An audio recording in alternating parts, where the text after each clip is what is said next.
At sa mga nagtatanong dyan, bakit 18? Mukha bang 18 yan? Be, kaya nga again, di ba? Kasi 18 again. 18 ulit. Gusto kong maranasan.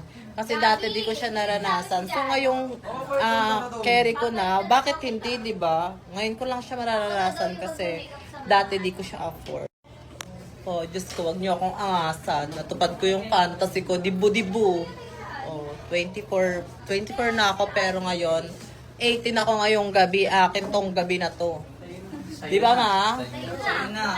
Akin tong gabi na to. Siyempre, yung gown ko is from L Gowns or Elegance Atelier Tarlac. Yes.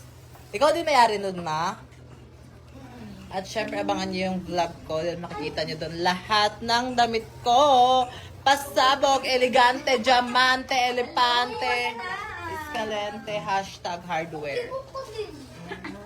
Ayan. Fantasy ko kasi talaga magdibu dati pa. Bata pa lang ako, fantasy ko talaga magdibu. Yung tipong isasayaw ka ng mga 80 na poging lalaki. And ngayon, well, syempre, nagsipag ako kaya naranasan ko siya.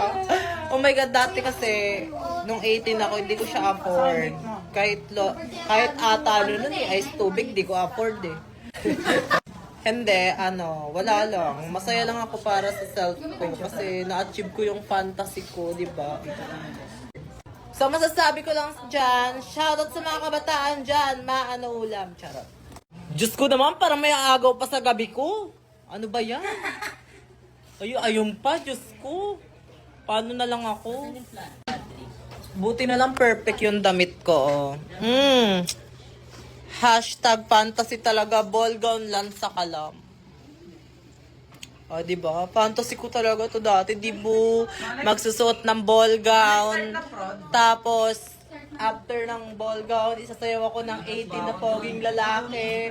Isasayaw ako ng papa ko kasi nategi yung papa ko. So, maging happy ka na lang sa heaven.